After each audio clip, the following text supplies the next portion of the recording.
नेता प्रतिपक्ष राहुल गांधी 3 दिन के अमेरिका दौरे पर पहुंच गए। रविवार को टेक्सास में एक यूनिवर्सिटी में छात्रों से मुलाकात की। उनसे कई मुद्दों पर बातचीत हुई। उसी बातचीत के दौरान राहुल गांधी ने भारत में बढ़ती बेरोजगारी, चीन की उत्पादन शक्ति और भारत जोड़ो यात्रा, और उन्होंने बोला देश में नफरत की राजनीति का माहौल है, लेकिन भारत जोड़ो यात्रा के जरिए मोहब्बत और भाईचारे की राजनीति शुरू की गई।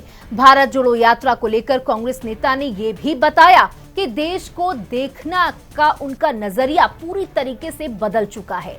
इस बारे में वो बताते हैं कि भारत जोड़ो यात्रा ने मेरे काम के प्रति सोचने के तरीके को मौलिक रूप से बदल दिया। मैं कहूंगा कि इसने राजनीति को देखने के मेरे नजरिए को, हमारे लोगों को देखने के मेरे नजरिए को, उनके साथ संवाद करने और उनकी बात सुनने के मेरे नजरिए को पूरी तरीके से बदल दिया।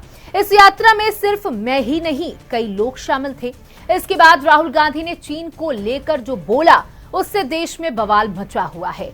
आपको बता दें कि उस देश ने समय रहते अपने प्रोडक्शन पर ध्यान दिया। ये राहुल गांधी ने ये बात कही। इसी वजह से वहां पर रोजगार की समस्या नहीं देखने को मिलती है। भारत में तो अभी भी ज्यादातर चीजें मेड इन चाइना ही हैं। चीन की इसी नीति ने उसे इतना सफल बनाने का काम किया। अमेरिका की धरती से राहुल ने एक बार फिर कर्ज माफी का मुद्दा भी उठाने का काम किया। इस दो टूक के बाद सियासी गलियारों में, सोशल मीडिया पर हाय हाय तौबा मची हुई है। आपको बता दें कि इसके बाद भाजपा मंत्री गिरिराज सिंह का भी बयान सामने आया है। गिरिराज सिंह ने क्या कुछ कहा अपने बयान में, आइए आपको सुना देते हैं। राहुल गांधी जो युवराज हैं और तीसरी बार भी कांग्रेस को राहुल गांधी के नेतृत्व में भारत की जनता ने नकार दी, 99 पे आके अटका दिया। और ये दुनिया में जाकर के जो भारत